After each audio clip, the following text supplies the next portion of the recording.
Hey everybody, it's your girl Sid. Welcome to the Medley Media Podcast. Thank you for joining us. If this is your first time, be sure to go ahead and hit that subscribe and that like button for me. If you are returning, thank you for joining me again. So today I have the pleasure to introduce DJ Do All. That's DJ Do All _336 on Instagram. Go check that out and follow him. He's the youngest in charge, your girl's favorite DJ. You heard me. DJ Do All, your girl's favorite DJ, the youngest in charge. All it. Perfect. Yeah. Okay. So let's just go ahead and bring it in, introduce you. So where are you from? I'm from Greensboro, North Carolina, straight out of 336, youngest in charge, all it. You feel me? Okay. All right. And so you were born in Greensboro, raised in Greensboro. Mm-hmm. That's when you started your music? Started the music.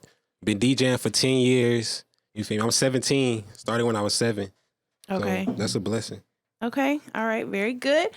So we're going to go ahead and get right into it. And we're going to start with the segment Medley Minutes. So the first question that I have for you today is, what brought you to be a DJ?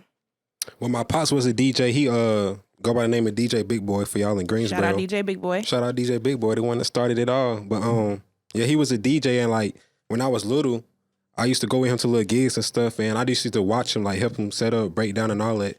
Okay. Then I was already into music. I was playing the piano when I was little, and yeah, I got into band. I was already into like instrumental things. Mm-hmm. Then I just started DJing. Okay. All right. Okay, and so you said that you have been a DJ for 10 years, and you're 17 now, so you started when you were 7. 7. How can you even, like, where did that energy even come from at 7 years old? Music. What people don't realize, like, music, like, it's so much power in music and influence in music, like, it's something that somebody can do at any age, like 100 to 0, like any age. You don't gotta be. That's just something if you love it and you love what you do in music and you love music, you're going to honestly, like, it doesn't take any type of age to start doing music. Okay. All right. I agree with that.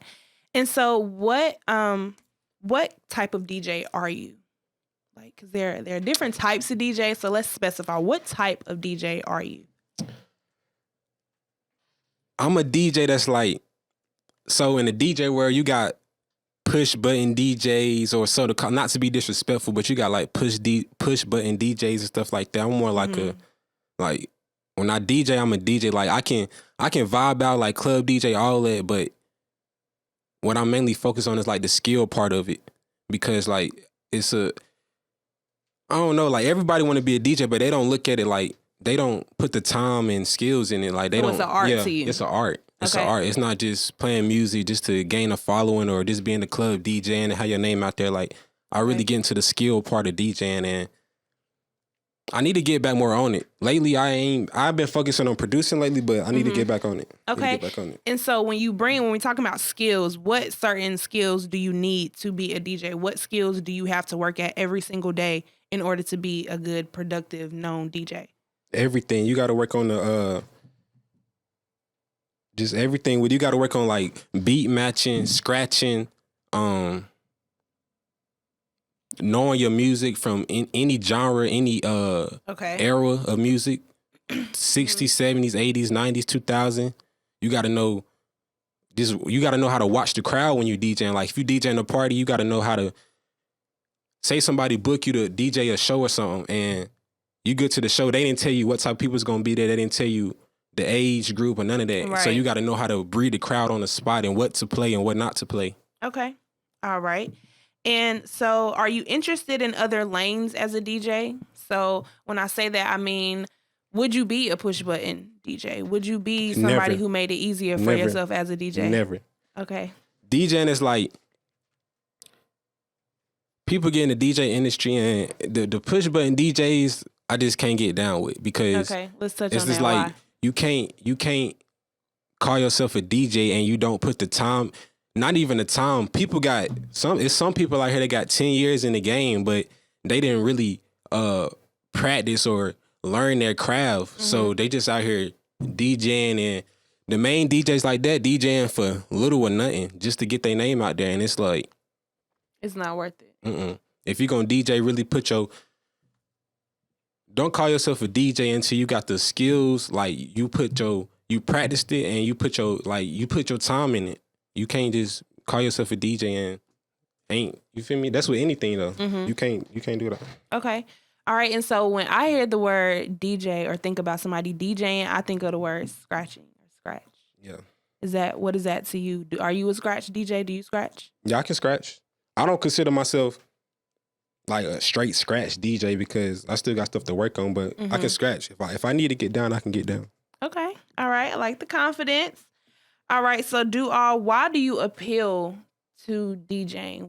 What makes you feel like this is my craft, this is my lane? What makes you stick with it?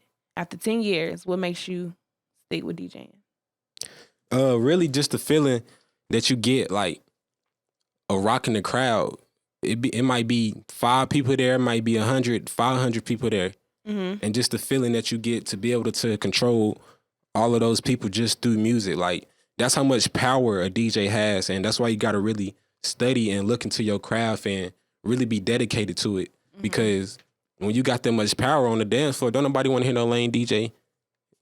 Don't nobody come to no party for no lame DJ. So you got to really, it's just the feeling you get like when you rocking the crowd and rocking the show for people. Yeah. Okay. All right. And do you feel that you have an advantage being that you're so young into the game and you kind of not only got a head start, but being that you started when you were 7, some people might not even think to have, some people didn't even have that mindset till they were your age now, per se. So do you feel like that you have an advantage or a disadvantage of the game being young? Well, when I first started DJing, well, it's still going on now, but when I first, being young, a DJ and been DJing for so long, it's like an advantage and a disadvantage. The advantage is like, oh, people gonna be like, oh, he young and doing that. He young and knowing that music. He young. Like, it's gonna open more people's eyes. Factor. Yeah. So it's more like a shock, and it's gonna bring you like a little bit of more following just based off your age because you're young. Like, people like to see young people like work and do the right thing and stuff like that. So it's an advantage on that side of it, but the disadvantage is like, I've been trying to get on the radio for forever. And like, because of my age, they just not, like you got to be a certain age to get on the radio, got to be a certain age to get in clubs, all that. So my age really, it helped me, but it didn't in some ways, like places that I wanted to DJ in. So because you may have felt like mentally and craft-wise, skill-wise, you're ready. See, they was looking at me like, oh, he a young dude, so he don't know what to do. Like, if I bring him in this club or he not even old enough to get in this club. They're not even really trying to give you a fair chance. Yeah, so it was because of my age. They was judging me based on my age and like not what I can actually do. So okay. Yeah. And as a DJ, do you feel like that made you go harder or? Definitely, because it's like then I had something to prove almost. Because like I said before, age doesn't matter if you want to get in music. Like, if you can rock out and you know what you're doing, it's people way older than me. 50, 40 and trash, but I'm young, so they gonna hire him because just cause his age, cause he older. They think just cause his age, he know what he doing, but no. Yeah. Okay. And do you feel like that it's hard to gain the respect of your peers who are also in the game?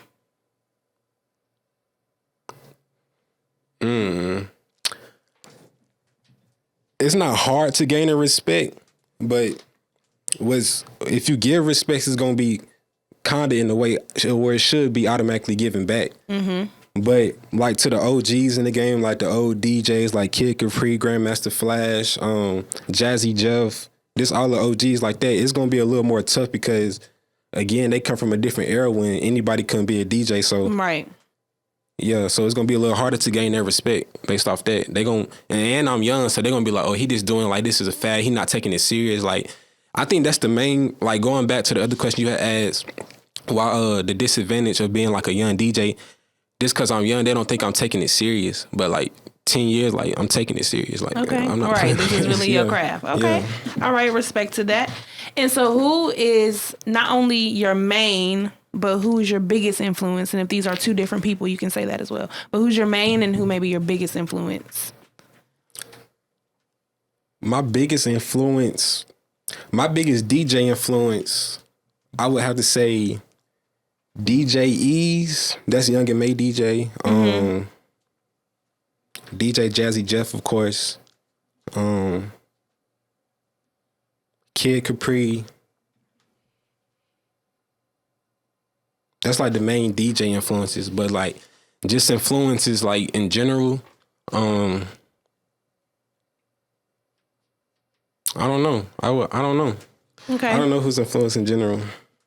Okay. Yeah. All right. So do you think that the lane of competition is harder as a DJ than it is a rapper? Why or why not? Yes. Well, it's almost the same. See, that's funny. That's almost the same because like, you know how everybody just think they can rap. Everybody want to be a rapper. Everybody want to do this. Like, they just see it and now it's cool. Like, the DJ game is very saturated now. The music game in general, like, it's very saturated because everybody want to do it, but everybody not taking it serious. So it just make it hard, like trying to come up and trying to make this a career and be successful in it. The serious when it's very saturated. So like DJing almost became a fad this year, especially because of the coronavirus and all that. Because everybody was bored at the house, everybody was seeing all the DJs go live. Now you got 1,000 more DJs that then popped up. Now everybody want to DJ. Yeah. I remember when DJing wasn't cool, like. Yeah, I remember that too. Oh, you a DJ? Oh, that's corny. I remember when parties used to be straight off the aux cord. Yeah, it wasn't even, people didn't even think about DJ. the DJs. You gotta make a playlist, right? Yeah. Okay. And would you ever be a rapper as a DJ? Like, would you ever switch lanes and be a rapper? Would you ever be that DJ that come from behind the tables and pick up the mic? Most definitely. Why? That's just something I'm good at. I don't know. Are you good at rapping? Yeah, I'm good at rapping, but I haven't like put that out there yet because when I put it out there, I want to make sure I put it out there right. Like, I don't want to halfway step with it.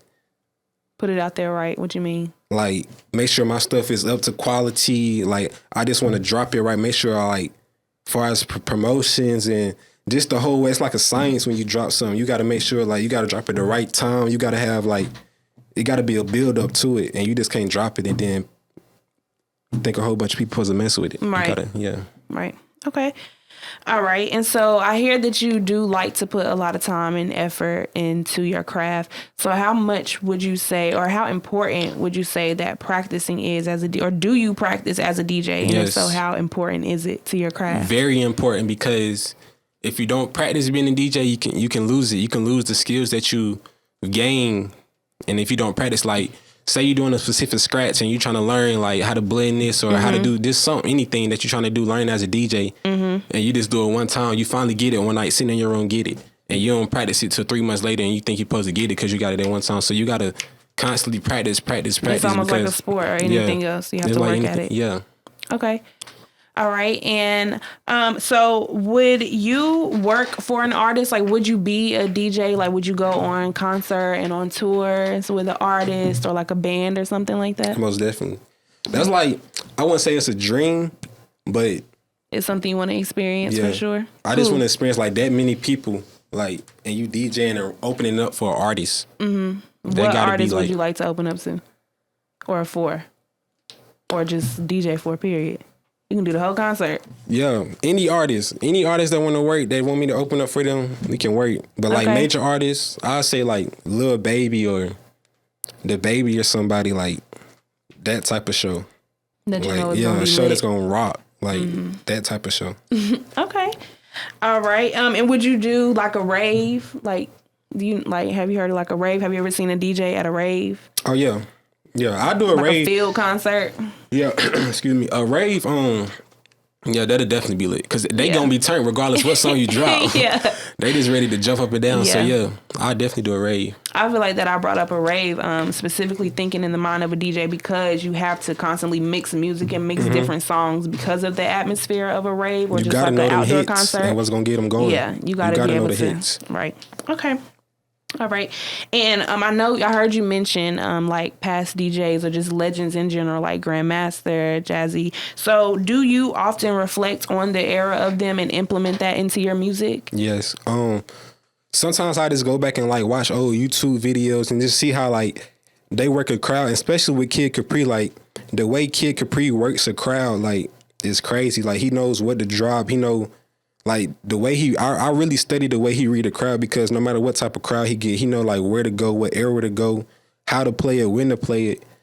Cause that's also important. Like when you DJing, you might have like all the hits, but if you don't got them lined up right back to back, then people not gonna vibe out right to it. Like you got to know when to play the song and how to play it. And when I say how to play it, like you just can't drop the song. You gotta know how to play that song. So yeah. Okay. And I saw on your Instagram that you actually had a chance to meet Kid Capri. Yeah. So how was that experience? Kid Capri was dope. We had I think it was a fundraiser for the kids going back to school, like giving away backpacks, pencils, all the back to school foundation. Any school supplies, and it was in Charlotte. Okay. Shout out to all the Charlotte DJs, B Man, all the Charlotte DJs. Polo in Charlotte now. Yeah, that was dope. He a cool guy. He came when I was DJing. He actually walked in. He came on stage, showed love, said, "Keep doing what you're doing," That's asked some good. questions. Yeah. Yeah, I know that had to feel good, as him being somebody that you. I also DJ Grandmaster Flash after party. He was in Winston. He had a show in Winston. Okay. One night, and how did that opportunity come about? I had DJ'd in that vendor. I forgot what I DJ'd in there for, but after the owner of the vendor that it was, he heard me DJ, and after the show, he was like, we having Grandmaster Flash gonna be here or whatever, and after the show, just like he want to do like an after party after the show. Oh, okay, that's dope. So yeah, he was just like, come back. He was like the next day, he was like, come back and DJ after the show. And I was like, yeah. Okay, all right. And as a DJ, do you think that DJing is mostly about timing? Yes. Timing. Yeah, most definitely about timing. Like when you go into a party, you just don't want to. As soon as everybody walk in, it ain't nothing but 5 people in there. You don't want to be playing all the hits in the beginning. And this is like you got opening up. Like I know in some clubs, some DJs open up for like the main DJ. So definitely in music, it's all about timing because you don't want to play all the hits or play all the songs for the main DJ get there. And if you're a real DJ, it's nothing wrong with being the opening DJ because you're gonna know how to rock the crowd without even playing the hits. You're going to rock the crowd without playing the hits. You're going to take them back to when they was in high school, middle school, or just take them back to, their wedding song or something, their favorite song, and it's not even a hit. Right. So you're going to rock the crowd without even playing the hits if you really know, that goes back to studying your music, really knowing what you're doing. Okay. All right. And do you think that you influence people of your generation? Do you think that you influence? That you have an impact? I would hope so. I hope so. Of course, I say I hope so. I hope. I mean, I haven't saw it. Like I know little kids or like people younger than me. They might come to me. Oh yeah, like you DJ, like keep going, bro. All that. But I don't know. I don't know for sure if I'm like influencing them. I don't know who I'm influenced, but I hope so. Okay. I hope they watching and can be better than me. Right. Yeah. That's real. Okay. And so would you say that DJing is your passion? Because I hear it, but I still want to. Would you say on record? Yeah, it's my passion. Yeah, it's definitely my passion. It's my passion. That's what I want to do. All right. So where do you see DJing taking you in general? Being that it's your passion, this is your main goal, your main focus in life. Where do you see it taking you? Where I hope to take me is I'm not just trying to be that DJ that like DJing for 30 years, still DJing locally and just around town, really trying to branch off into like producing and like you said before, DJing for artists. I'm not just trying to get booked for parties for 30 more years. Like that's cool and all, but I just want to branch out to different things like produce. I go to school for producing now, so I'm trying to branch off into for producing and things like that. DJ Khaled, DJ, all the big EDM DJs, all that. Okay, cool. And excuse me. And which event is your favorite? Like the events that you do now? I know you do weddings, birthday parties, basically everything. But which event would you say is your favorite to DJ or to host? My favorite events would be, I would say the parties I throw.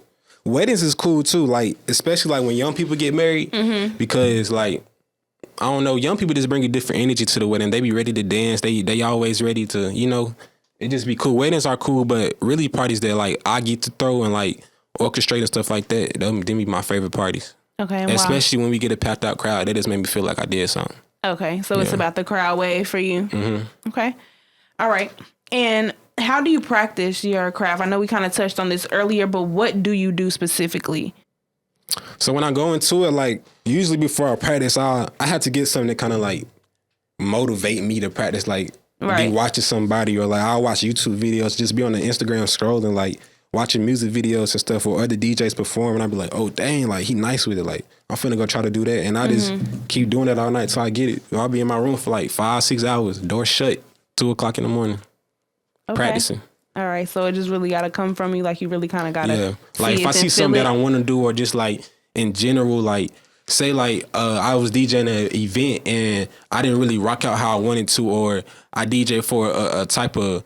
I DJ'd a type of crowd that I haven't DJ'd before, and I was like, dang, I could have did better. Like I wasn't as prepared to DJ for them. I go home, like look into that whoever I was DJing for, and just look into like what they wanted, what they was asking me for the night that I didn't have, and like that I couldn't bring to the table. So I go back and study that, and the next event I'll be prepared. Okay, that's really what didn't get me prepared through like all these 10 years, like DJing for.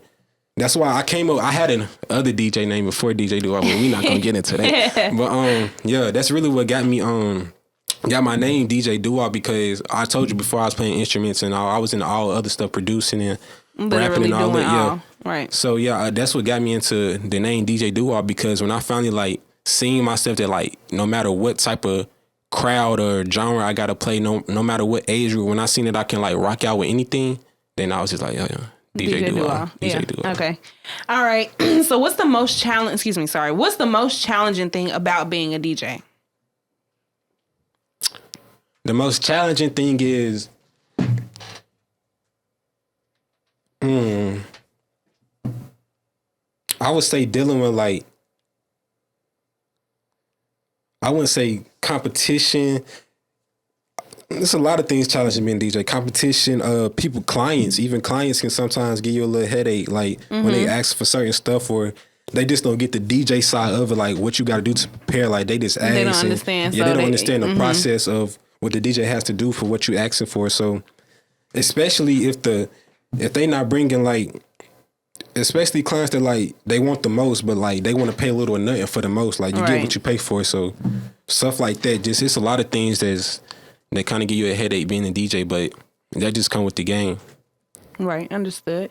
And so you told me how you prepare for, practicing, or just how you just practice in general, but how do you prepare for a gig? How do you prepare for an event? Is there a certain way, I'm always going to be there an hour early.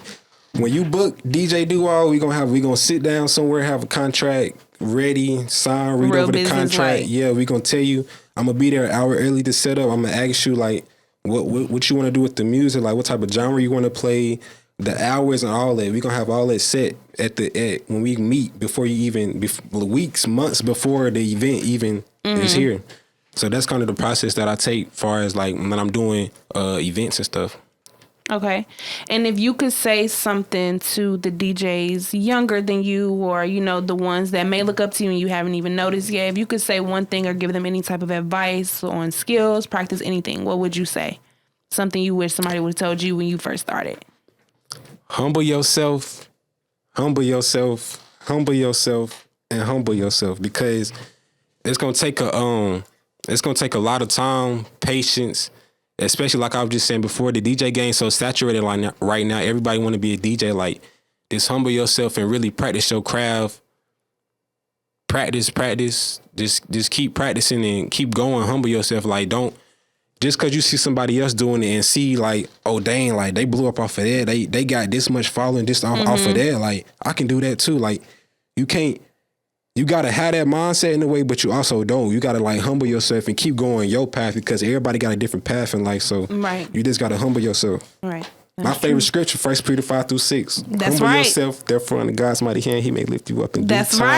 That's right. Amen. Okay. Well, I do thank you so much for sitting with me and interviewing with me, DJ Do-All. Again, go check out his Instagram. That's DJ Do-All_336. Yes, sir. Book Follow with me him, on the any gram, event, please. Anything you need. I've been to an event of his. He rocks out. Yes, sir. All right. And any artists, if you want to patch in, producing, engineering, all that, hit me up. Okay, cool. Right. So, DJ Do-All. Okay. Literally DJ Do-All. So, again, hit your boy up for any need that you may have. And again, thank you for joining us here at Medley Media Podcast. Hit that subscribe and that like. Tune in with your girl next time. See y'all later.